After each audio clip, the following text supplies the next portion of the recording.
Good morning, everyone, and welcome back again to Concerned Citizens Media. I have some news to share with you, plus some videos. So first, I will read the news for December 21st, 2020.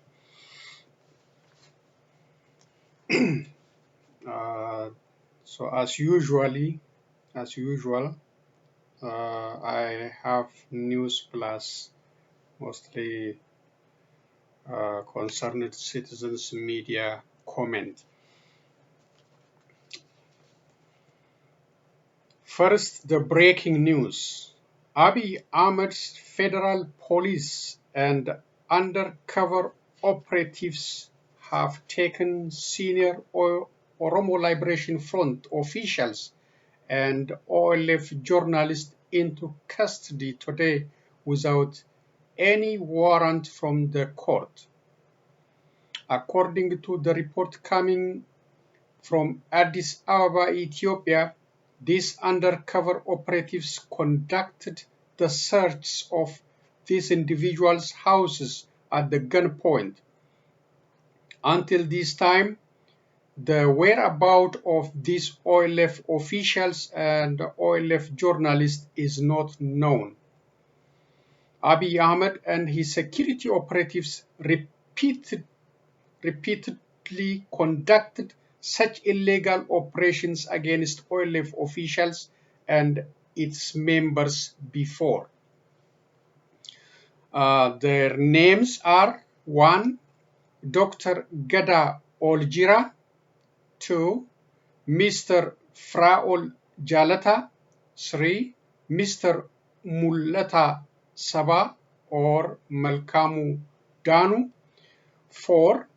Yero San Hayu, 5. Mr. Tumsa Asafa, Mr. Tumsa or Asafa, 6. Mr. Gurmu Ayana Dabale, 7. Mr. Gesisa Kusa, 8. Mr. Lensa Abdullah, 9. Mrs. Lydia Ali, 10. Mr. Asafa or Tumsa Fikadu, 11. Mrs. Ayantu Bulcha, journalist, OLF journalist, 12. Mr. Ibsa Gadisa, this is also OLF journalist. So 12 people, plus the others already in prison. Abiy Ahmed and his Prosperity Party supporters already put the maximum pressure on Oromo Liberation Front organization so that they can be dismantled or eliminated from future Ethiopian politics. The Abiy Ahmed administration used all the means of the country to conduct mass arrests of OLF senior officials, regional officials, OLF members, and supporters. Abiy Ahmed also shut down all OLF offices in Oromia region and took over the OLF headquarters located in Gulalle, Addis Ababa. Abiy Ahmed imposed the command posts on Oromia region to put maximum pressure on Oromos so that they can abandon OLF and support his Prosperity Party. Mass arrest, rape, torture,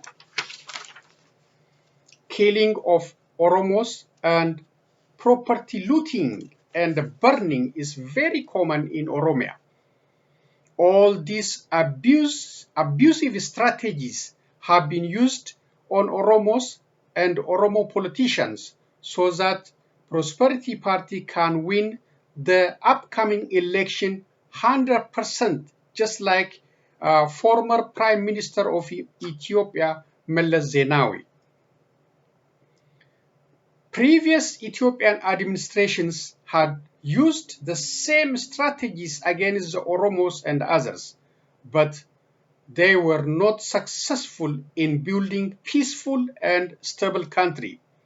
We lost Eritrea in the process, and if Prosperity Party and its supporters do not examine their destructive policies, the country's future will be chaotic. Attempting to solve citizens' legitimate concern by force will not lead us to peace and stability. Dialogue and reconciliation with all stakeholders must be encouraged and conducted to create harmony among all Ethiopians. Prosperity Party and its supporters must stop playing with fire for the sake of the country. Release all political prisoners and their supporters so that all parties can present and debate their policies openly and freely with Ethiopians. The Ethiopians must be given the opportunity to determine their future leaders, just like the Americans, using all available government means to impose prosperity agenda on Ethiopians might give you a temporary victory, but it will not help us to establish a stable, peaceful, and a democratic country for all of us. So again, EPRDF, the now Prosperity Party, must stop repeating the atrocities they have committed in the last 27 plus years. Ethiopians also must end their silence and demand the rights reforms from the current opportunistic office holders. We must stop celebrating temporary and cheap political victories against each other and engage collectively toward rebuilding the country that can endorse inclusiveness, freedom, democracy, justice, equality, and respect of human rights. So that is a news plus concerned citizens media comment. Credit for on OLF officials and the journalist arrest is Oromo Media Network. So I have one old video, then it can be educational. We should have the courage to challenge politicians. Politicians must be challenged. Otherwise, they will just take you to the dangerous path. So we have to have the courage. Ethiopians must have the courage to stand and ask questions, demand explanation on the policies, the benefits of the policies. Just blindly shouting and clapping hand is not good. So this guy is asking the president of that time. He was challenging him. So as you know, it was very hard to ask tough question, bring tough question to President Mengistu Haile-Mariam. But this guy, he did it repeatedly. So we have to have the courage to challenge authorities. Let's listen. It's in Amharic. You may understand Amharic, but the idea is we have to have the courage when something is wrong. We have to say it is wrong. We have to stand up and demand justification for the action. So that's very short one. Then I will go to the news again in the other videos. Okay, let's see.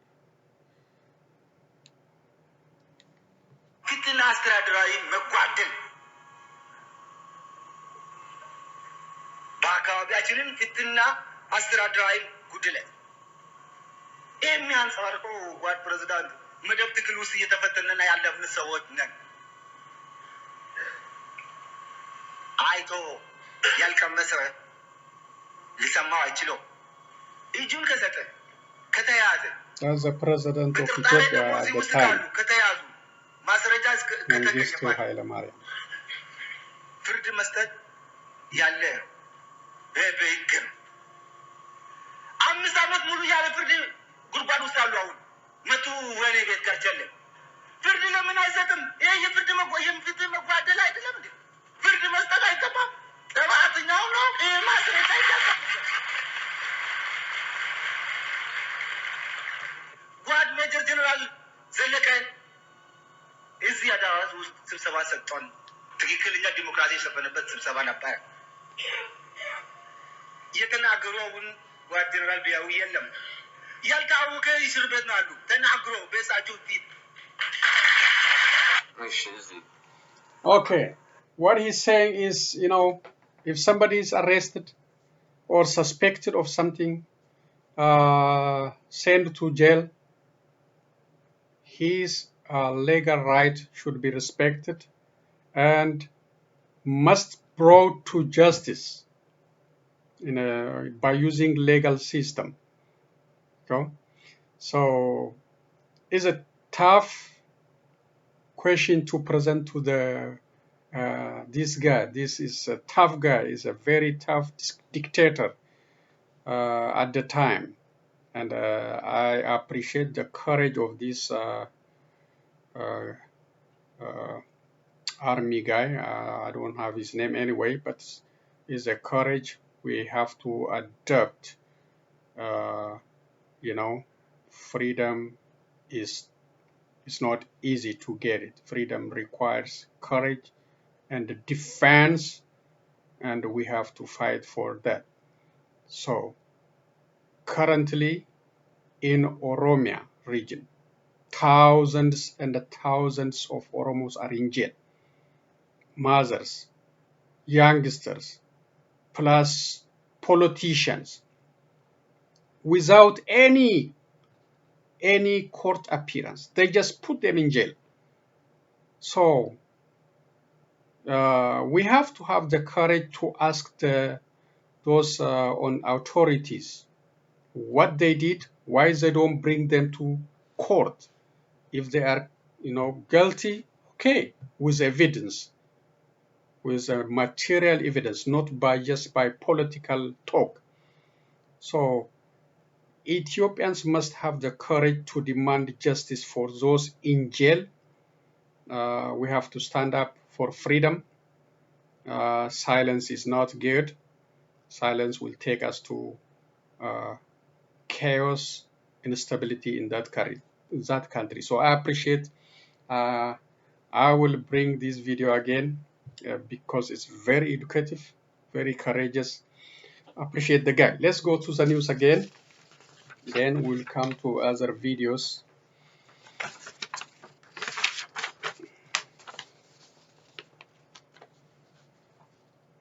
Intergovernmental Authority on Development, or IGAD, meeting held yesterday in Djibouti. Member countries included in IGAD are Ethiopia, Somalia, Djibouti, and Kenya.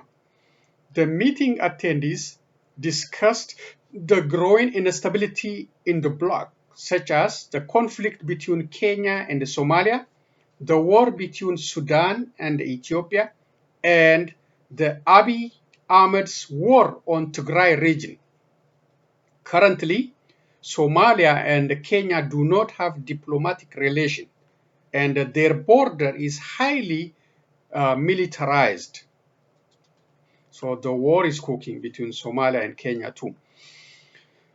So far, it is not clear how the IGAD meeting could diffuse the bloc's explosive conditions. Credit for this news is the Standard. The global Oromo Twitter campaign, Free political prisoners #Ethiopia reached 230,000 and even forced the Oromia Prosperity Party to respond to it, even though their comment does not deserve to be announced here. Excellent job for the organizers of this Twitter campaign. But your movement must continue in all other means until freedom and democracy are restored in Ethiopia. Oromos are being forced to swallow the prosperity policy and their survival is in danger. Rise up again and continue your pressure on Ethiopian embassies around the globe. Also on calling other countries to take diplomatic, financial, and other pressure against Ethiopian current authorities. President of Eritrea, Isaias Afwerki, Africa's #1 dictator, is advising Abiy Ahmed, so it might take longer struggle before we see changes in Ethiopia. A bomb explosion killed 3 and wounded 5 people in Lideta's neighborhood, Addis Ababa, Ethiopia.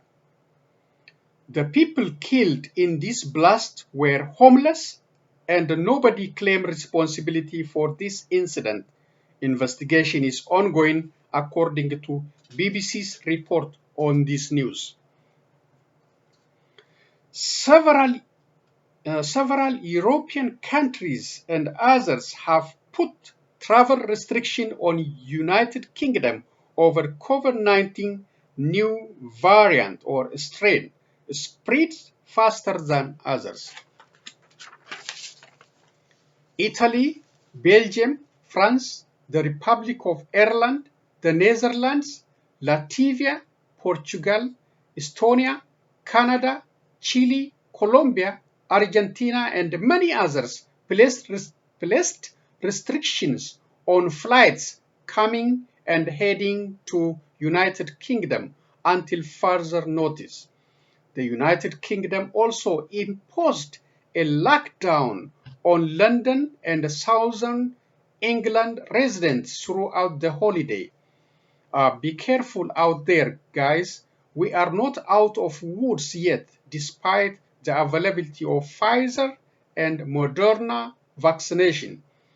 This new variant of COVID-19 might cause further challenges until our scientists figure out how to deal with it, possibly by creating other vaccines for it. Credit for this news is CNN.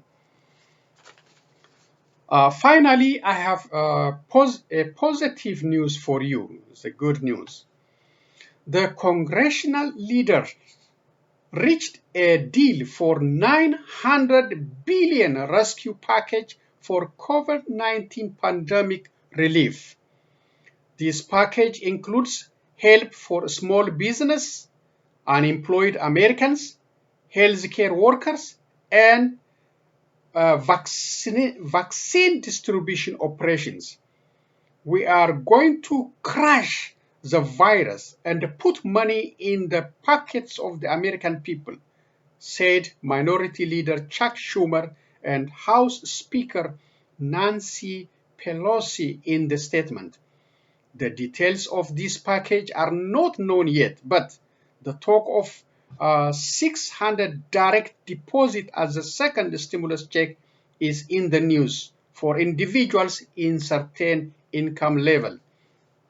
If this confirmed in the coming days, it will be half of the $1,200 we received in the first stimulus package.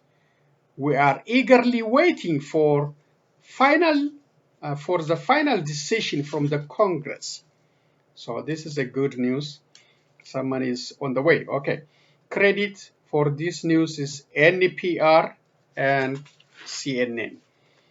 So thank you for listening, the reading part of the news. Now I have 2 videos, and then I will conclude. Okay, let's see.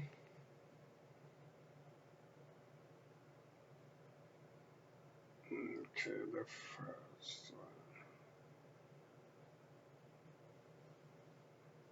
So the first video I have is updates on Ethiopian Sudan border conflict.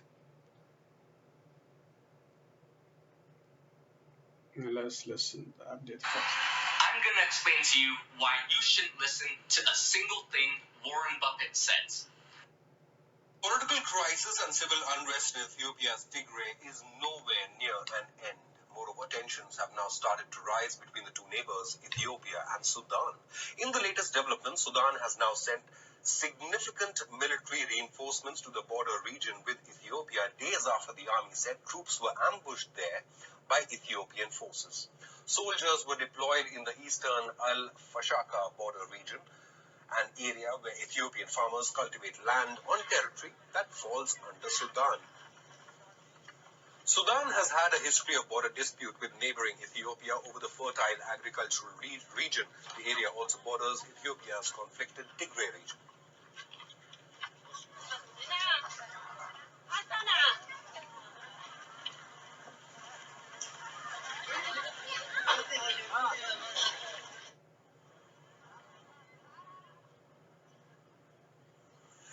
According to Sudanese media outlets, the armed forces have advanced on the front lines inside Al-Fashaka to recapture the stolen lands and take up positions on the international lines. Sudan's army said troops were attacked last week in a quote-unquote ambush by Ethiopian forces and militias inside Sudanese territory.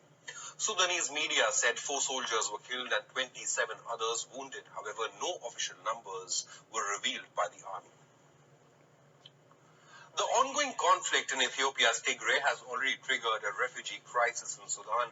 Over 50,000 Ethiopians have fled to Sudan to escape the violence. Ethiopian Prime Minister Abiy Ahmed declared victory over Tigray's capital Mekelle following a military offensive last month. However, Tigray's People's Liberation Front leaders have continuously denied the claims and have said that the war is not over.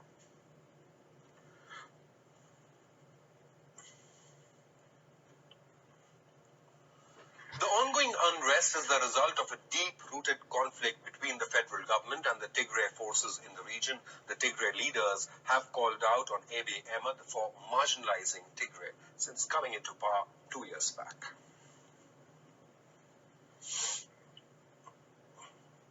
WION is now available in your country. Download the app now and get all the news on the move. Okay, thank you. Trust the experts at Watch Technicians to repair and restore. VOW.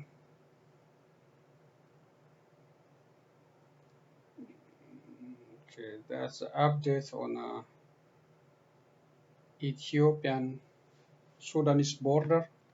The situation is getting serious. Sudan is reported 4 killed, 27 injured. So, and they are deep into Ethiopian territory. But so far, our Prime Minister is jailing his own citizens instead of dealing with a border conflict, instead of encouraging all Ethiopians to fight, defend their borders. He is just playing for his own personal politics, arresting, using his undercover officers to arrest his own citizens instead of dealing the country's serious border issue. You know how greedy they are. Okay, the next one is the immigrant workers in South Africa, what they are facing over there. If you remember, maybe a year ago, so many immigrants migrant stores were tortured, burned down by South Africans.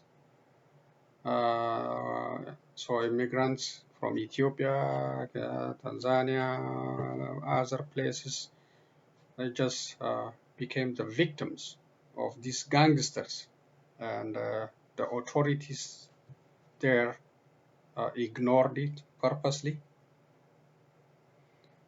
The police indirectly cooperating with these criminals.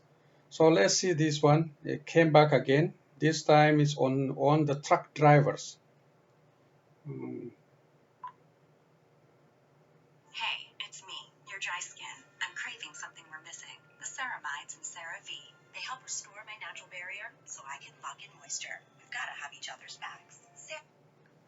When I put my leg down, someone just hit me with the iron.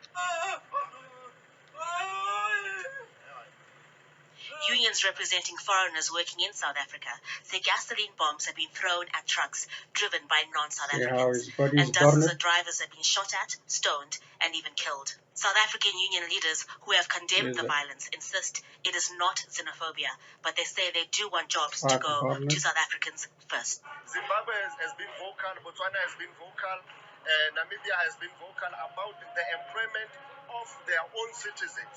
In fact, each and every job opportunity that has been created in a particular country should actually be given to the citizens of that particular country. Over the years, competition for scarce jobs in South Africa has caused tensions between locals and those from other parts of the continent. South Africa's economy was struggling even before the COVID-19 pandemic. The unemployment rate is now more than 30%. Every year, other Africans escaping poverty and conflict come here looking for work and a better life. Economists say instability in the transport sector doesn't help matters. The damage to the reputation not only of that particular company that is affected by such violence, but that the country itself is very massive, because then we begin not to be trusted. It's not like we're the only people producing anything. You know, people who are buyers all over the world, they've got options, they can go to other countries as well. President Cyril Ramaphosa has been asked by unions and business leaders to intervene in what is seen as a growing crisis in South Africa's trucking industry. The foreign drivers say they have no choice but to carry on working. Violence or no violence, they have families to feed. Haru Matasa, Al Jazeera, Johannesburg. Diwa Mahingwa is the Southern Africa Director at Human Rights Watch. She's usually based in South Africa, but joins us live from London today via Skype. Good to have you with us. So how widespread is this problem of attacks on truck drivers becoming? Attacks on foreign truck drivers in South Africa has become a major crisis. The problem is very much widespread. The epicenter is Durban in KwaZulu-Natal province, but the problem has spread across the country.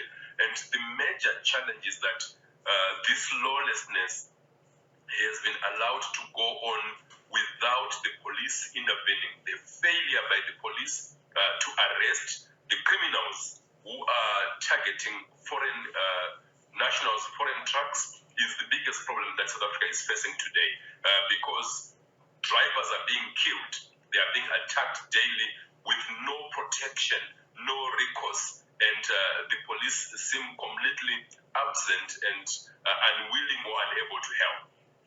Is this a case of it being too difficult for authorities to track down the attackers, or do you suspect that there is a deliberate political decision not to go after the perpetrators of attacks? Well, basically, it is the absence of political will. It's not about the capacity, because the police can stop this, they can arrest perpetrators. But the idea that it's xenophobic is what is preventing political leadership on this matter. And if this continues, what will this mean for supplies, for food prices?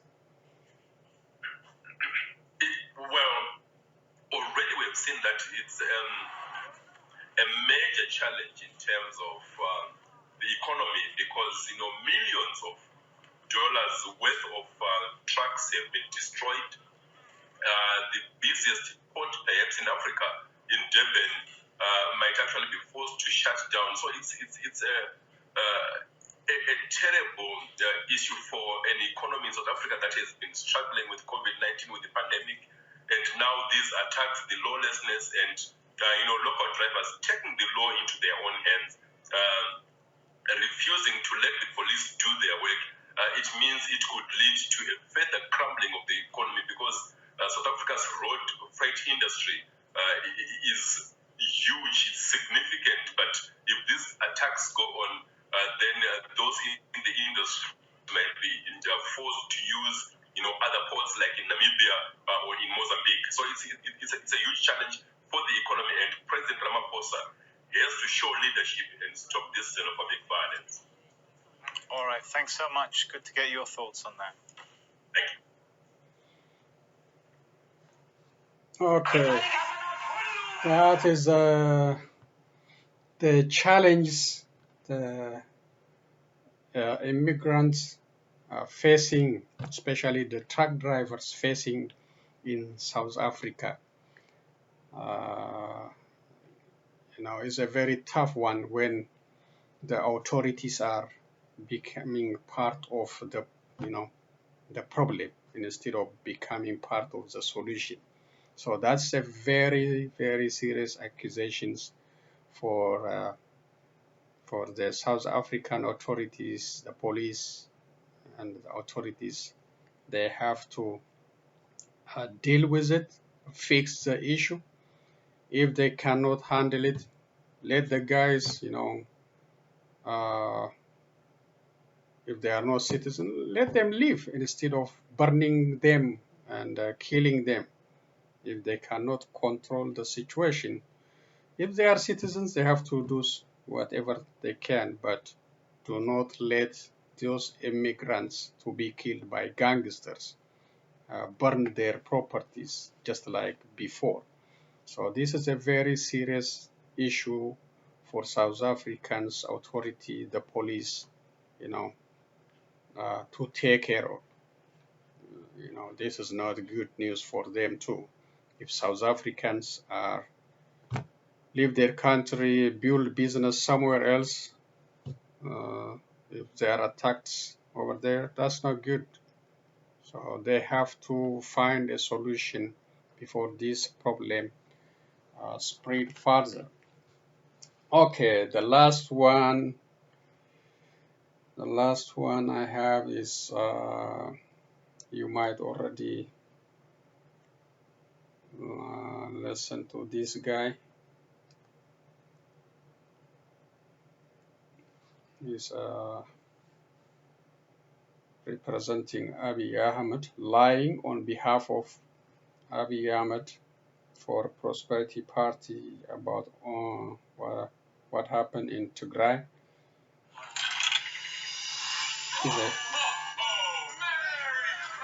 Actually, Abiy is a man of peace. Actually, including the Prime Minister, the Prosperity Party adopted lying. They might be watching Trump. They might be learning from Trump, or I don't know. They might have in their political system to lie, to deny, falsely accusing others. And as we all know, Prosperity Party members were part of EPRDF. All of them. Now they try to cheat us. They think we don't. We were born today. Maybe that's what they think. We know. EPRDF members were the main collaborators of TPLF, guiding them to each of us to jail, guiding them, translating the language for them, taking them to, individual houses who are suspected of something. They are criminals. They are criminals. They think they are free from the blood, but a lot of blood in their hand. The problem is they have occupied everything now. They have the police, they have the military, they have the financial resources, they have everything. That's why they think uh, they are free. They didn't do any crime. They are part of the crime. They are the part and parcel of the crime. What happened in the last 27 plus years, and they are repeating again in these 2.5 years. So they're lying, and this guy is also lying.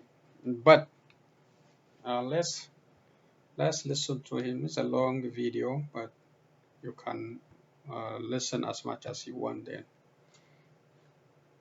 But I appreciate the DW journalist for asking tough questions, for challenging this guy. There are no Eritrean armies operating in Tigray right now. How could you say this with 100%? More than 2 years ago, Ethiopian Prime Minister Abiy Ahmed rode to power on a wave of hope for peace and democracy in the long repressive country. But now he has waged a military offensive on forces in the northern Tigray region, sparking a humanitarian crisis. My guest this week from Addis Ababa is Sadik Abraha, Minister for Democratization. Where's the peaceful future his Prime Minister promised?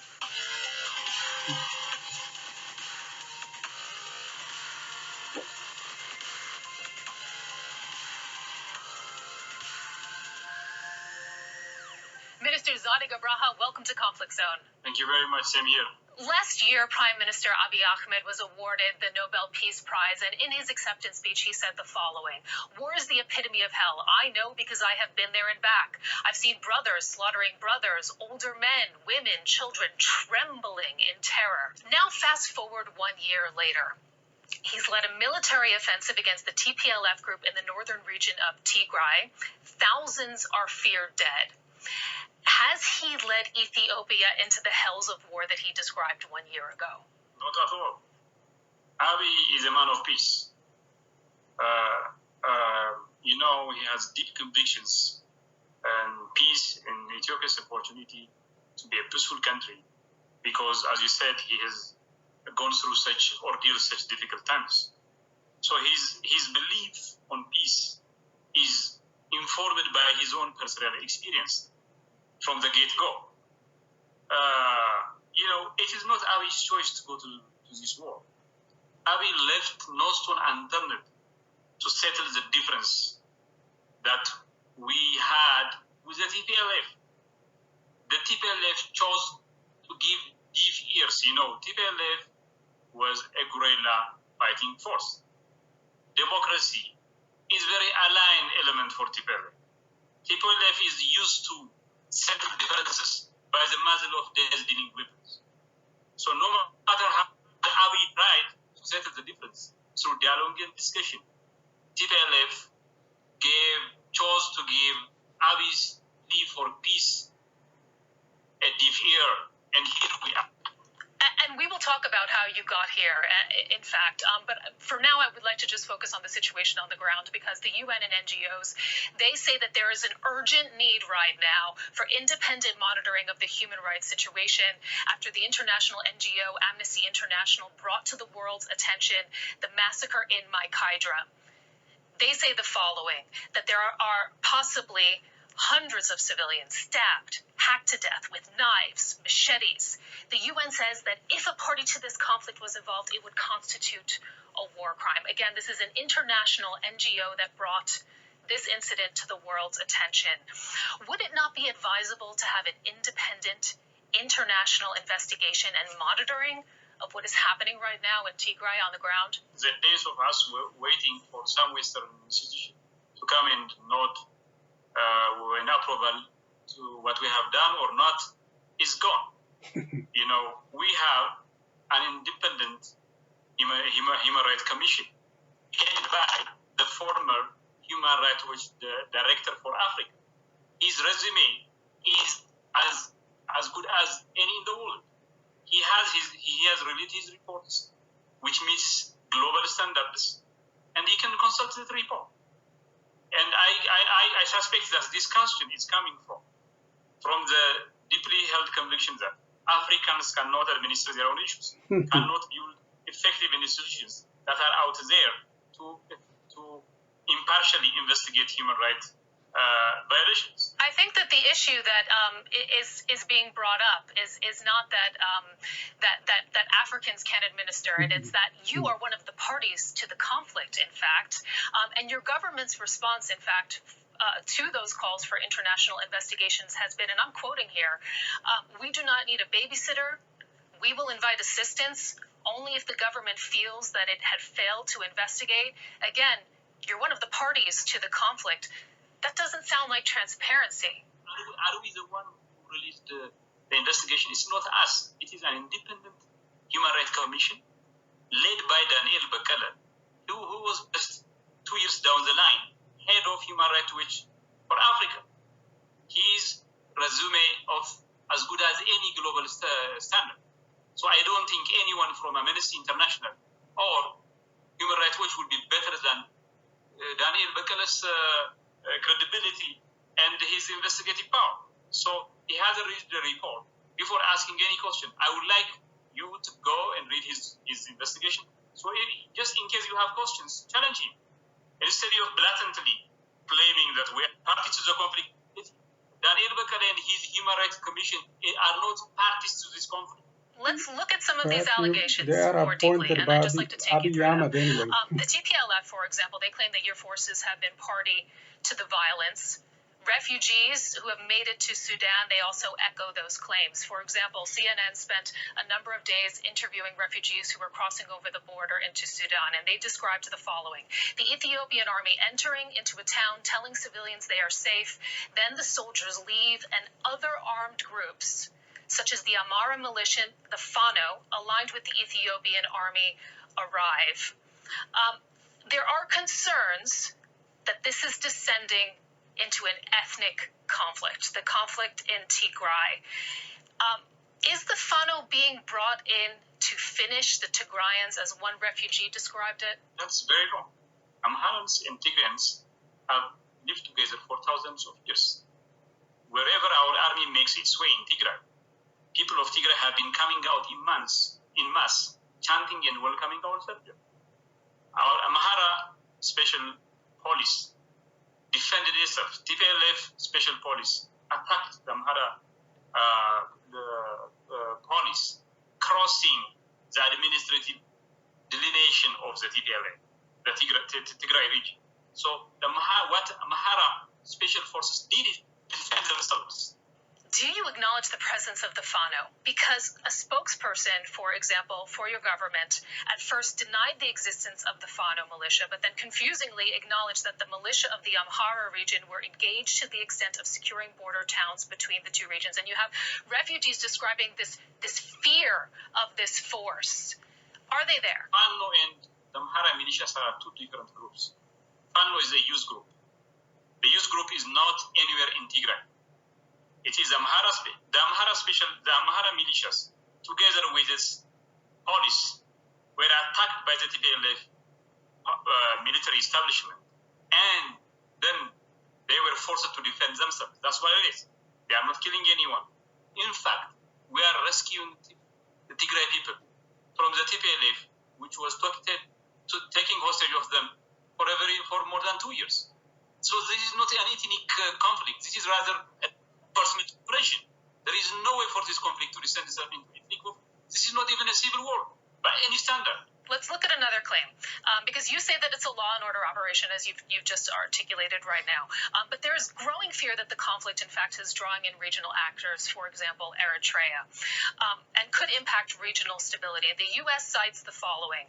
They say that they are aware of credible reports of the Eritrean military involvement in Tigray, and that they view this as a grave development. As we mentioned earlier, Prime Minister Abiy, he made peace with Eritrea. That is part of what won him the Nobel Peace Prize. Are they now an ally that has helped you fight your military offensive? Not at all. You know, our military establishment has been engaged in many African countries and in peacekeeping missions.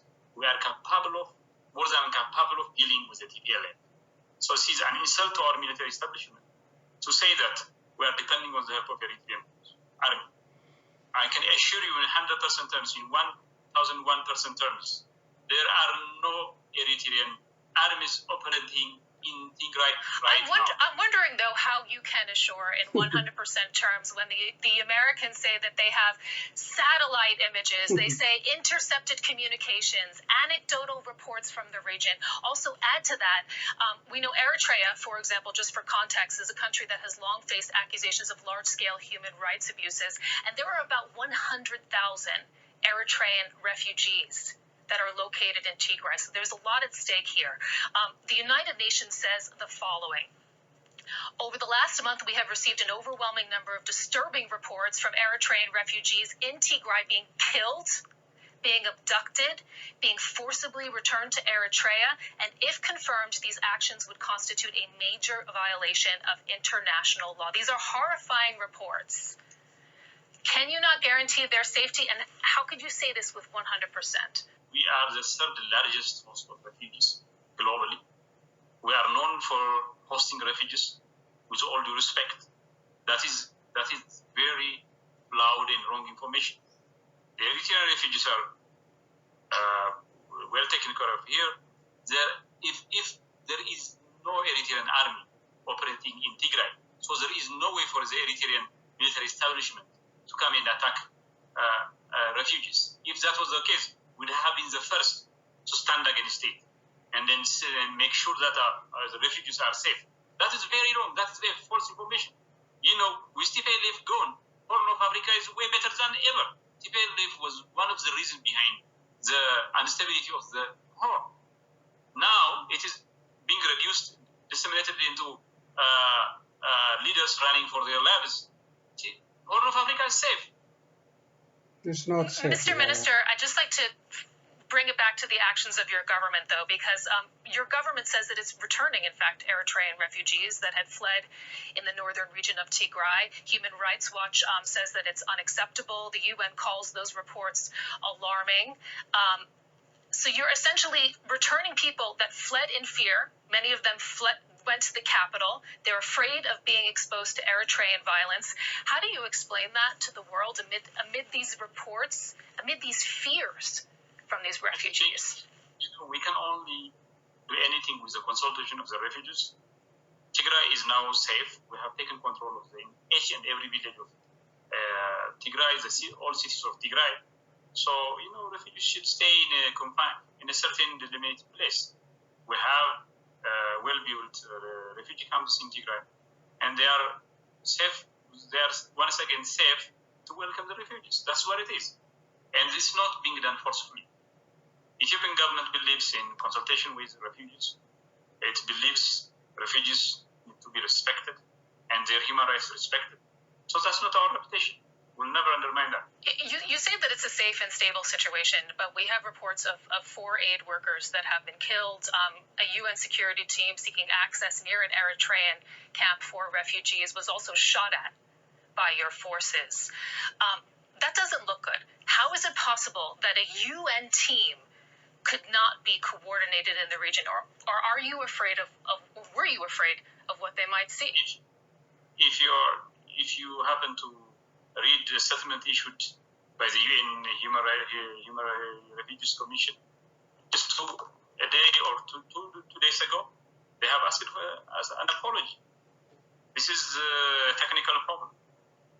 The UN staffers were not supposed to go to a certain place. We are building the bridge roads destroyed by the TPLF. We have established electricity supply.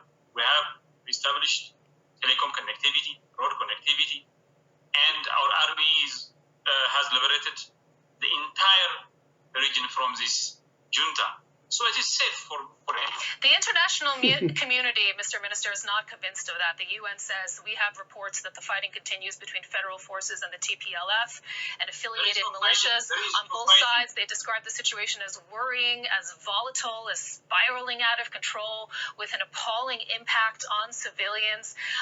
Ultimately, I'd just like to bring it back to the fact that Abiy has He has pursued a military solution to this conflict ultimately. While your international allies on the continent and beyond have expressed a lot of concern, they've called for dialogue. There was an African Union delegation actually in the capital that was reportedly not even allowed to meet with the TPLF by your government. Is that your understanding of more democracy, blocking dialogue? Why not talk? Okay. For one thing, I'm talking to you from Addis. I have we have ears and eyes on the ground. We know what's happening. You are talking to me from Berlin, probably, and I'm telling you, Tigray is safe, and I think it's good to take take us for our words, because that's true. This is just a law. This is a protracted, flawed information that you are getting, which does not in any way explain what is going on the ground. Dialogue can only happen between two reasonable parties. For the past 2.5 years, we have been begging TPLF to come to the table and settle our differences. That is not the assessment, by the way, of others who are following the situation, because you came to power promising democracy, promising peace after decades of repressive rule. But in that transition, Chatham House says the following, that the lack of inclusion has angered the opposition groups with whom the government has had little genuine dialogue. Could you have done more to bring the country together for a more inclusive dialogue from the very beginning? Could all of the bloodshed have been avoided? This government was able to broker a deal with Eritrea and solve the problem, which was a long-standing one for more than 2 decades. If we can do with Eritrea, we can do it with our brothers in Tigray. We don't have a problem. This government, you cannot accuse this government of lacking the culture of dialogue. This government is all about democracy, reform, and dialogue. But TPLF is not used to this. We're going to talk about it, don't worry. If you allow me, I want to finish this. Very important for us. TPLF killed our soldiers as they are asleep. TPLF killed women in uniform as they are asleep. Which government will tolerate this? Will your government, will a US government, will a German government sit down and negotiate with Al-Qaeda? No. Terrorist actions cannot be pacified. Mr. Minister, the International Crisis Group, Mr. Minister, the International Crisis Group says the following, that this conflict runs the risk of ripping the state asunder. The TPLF is vowing to fight on. There are reports of clashes continuing on the ground. Experts say we're seeing the beginning of a drawn-out insurgency. And yet your government is declaring victory. You're saying that you have the situation under control. After the offensive on Mekele, your prime minister even said that no citizen was killed. Isn't your declaration of victory premature amid all of those assessments? It's not premature. We have the reports on the ground. We know what is happening out there. They are simply now less than 100 people running for their lives. And we will apprehend them pretty much soon. The war is over. Mr. Minister, it is not just the region of Tigray that is a concern. Ethnically motivated and intercommunal violence have been on the rise. There have been reports of about 150 fatal clashes in the past year. Some of those incidents have estimates of hundreds killed. Millions have been internally displaced. And now the United Nations is warning of a heightened risk of genocide, war crimes, ethnic cleansing, crimes against humanity. When you look more broadly at the rest of your country, are you on the brink of a potential genocide? Does the state run the risk of breaking up? Are you the next Yugoslavia? That is the very negative report of Ethiopia, which is also against the truth. Yeah, that's a true report of Ethiopia. It's not negative. What's happening in Oromia? Ethiopia is rather, for the first time in its history, has paved the road to make itself a consolidated democracy. The rest of Ethiopia is more than ever peaceful. Ethnic clashes are not on the rise. It has, in fact, dwindled. 4 years ago, 3 years down the line, we had more than 2 million internally displaced persons. Now, none of them are displaced. They are back to where they used to live and living a safer life. So this does not represent, does not explain the ground. That is not the situation that is described by international NGOs. Amnesty International reports, for example, that your security forces are part of the problem. They say, for example, in the region of Oromia, for example, this is Abiy's political base. They quote the carrying out of extrajudicial executions, arbitrary arrest and detention, torture, other forms of ill treatment, forced evictions, destruction of property, human rights violations. Serious accusations. They've called on your government to do more to stop it. Where's the action? You know, if Ethiopia has more than 110 million people, and most of Ethiopia is very small. There are some armed insurgencies on the western part of Oromia. Now they are decimated. They are reduced to very few in number. If you see the situation 4 years ago, they were by far a thriving group. Now they have lost. The community has rejected them. It is the community itself that is fighting against these people. We are not involved in extrajudicial killings. Then the reform we introduced 2.5 years ago closed that chapter of us. I'd like to move on now to democracy because you're the Minister for Democratization, as we mentioned in the beginning. You've delayed the general election. This was your first real shot at democracy after decades of repressive rule. Now opposition political parties, mainly from Abiy's ethnic Oromia strongholds, they say they're being intimidated. Amnesty describes the following: the crackdown on dissenting political views ahead of general elections. The leading opposition figure has even been jailed. How legitimate and democratic can your election really be amid what is being described as a crackdown? It is not us that delayed the election. It is the National Electoral Board, led by Tukan Medexa, a non-opposition figure, the most credible political personalities in Ethiopia. It is due to COVID-19. More than 50 countries have delayed their election due to COVID-19. We are not an exception to this. Why are you asking me this question? Mr. Minister, I'm asking you this question because you have somebody who was detained and jailed because he has a critical view of your Prime Minister, Abiy Ahmed, or at least reportedly, that's why he says that he was detained. In fact, there seems to be little appetite to tolerate criticism, even abroad. I'd like to bring you to another case, and this is of the UK-based academic who was among those who actually nominated Abiy for his Peace Prize. He learned through reports, apparently, on Ethiopia's state broadcaster that police had accused him of, quote, using international media to destroy the country in response to his critical interviews that he's done on international media. Is this what opponents of your government can expect in the country? He says he fears going back to the country. He thinks there's a significant risk of him being detained. This election is going to be one of the best and most democratic election Ethiopia has ever had. We have, more than 20 political groups were outlawed, were forbidden to come to Ethiopia. We have levied that, we have got rid of that restriction. They are now here in town, in Addis, in Ethiopia. You let them in and destroy. That's your strategy. To challenge us in this election.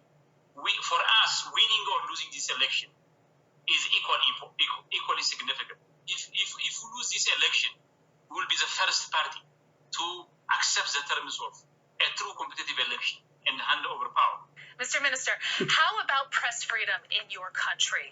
The International Federation of Journalists reports the following: a wave of arrests against journalists covering the ongoing conflict in the Tigray region.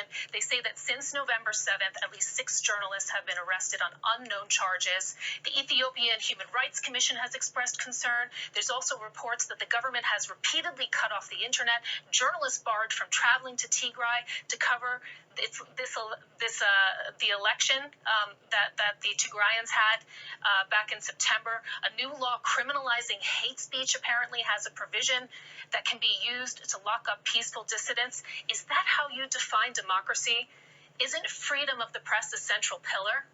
Ethiopia has more than ever committed itself to respecting press freedom. In Ethiopia, there are no journalists imprisoned because of their journalistic exercise.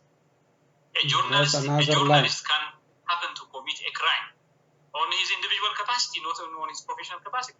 You cannot relieve someone from criminal prosecution just because he's a journalist. Journalism is not an immunity to run away from accountability that comes out of transgression of the law. Mr. Minister, briefly before we go. It is not us that cuts the internet integrally. It is the TPLF that cuts the internet. There is a security camera footage released 2 days ago showing TPLF officials. Well, Mr. Minister, you've cut the internet before in other regions, but briefly before we go, I'd just like to ask you, where is the spirit of Madema, the spirit of coming together and synergy that Abiy described, that he promised the country when he took office? In this conversation, we've talked about ethnic violence, a military offensive in the north, concerns that you are backsliding on security and democracy. Is this the best that you can offer Ethiopia? Where's the synergy that was promised? Abiy is not... Whenever Abiy talks about peace, he's not giving a lip service. He has a deep connection in Ethiopia's support to be a peaceful country. So it's energized by the hidden potential of its population. Still, we remain true to our roots. Ethiopians are united more than ever. Ethiopians are happier more than ever. We had a challenge posed by the TPLF that became a roadblock, and it wanted us to stop from marching to the road of democracy. This is what is happening with TPLF gone. Ethiopians will be united more than ever. Ethiopia will embrace the etiquettes of democracy, the principles of democracy more than ever. And Ethiopians will be able to hold the most peaceful, the most democratic election in the history of the nation. Minister Sadik Abraha, we have to leave it there. Thank you for joining us on Conflict Zone. Thank you very much.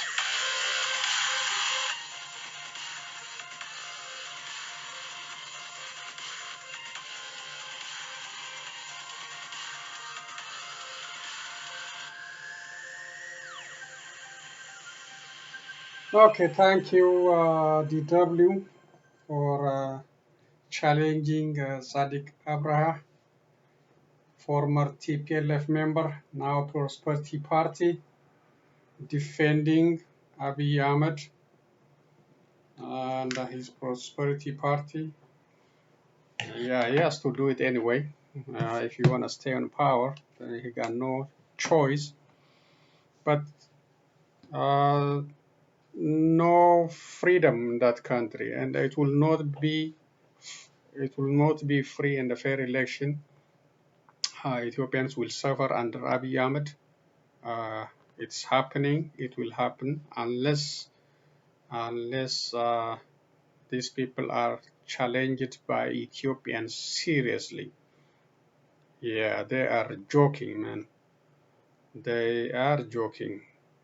They don't care about the global calls on improving human rights in Oromia, human rights in other places, to stop the killing, to stop the torture, to stop mass arrest. They keep doing it because this guy is advised by Isaias Afwerki, a dictator who don't care about global community, global powers. He wanna make the country suffer as long as he stays in power. He don't care. He was under sanction. Abiy helped him to remove that sanction. So Abiy is getting advice from Isaias Afwerki. Hey, don't worry about these old talks of aid suspension or sanction. Don't worry, you will be okay. Just crack down. Keep crack down on your citizens. You will be okay. I will help you. I will tell you they can do it. But I hope something will be done to correct the direction of that country. You know, but if it's not corrected, the country is heading in the wrong direction. There will be no democracy, no freedom, no free and fair election. Torture, killing, and other grave human rights violation will continue under Abiy Ahmed and the Prosperity Party. So That's a long presentation for today. Thank you for listening to Concerned Citizens Media. I will be back with other news and video. Until that time, be safe everyone, and so long.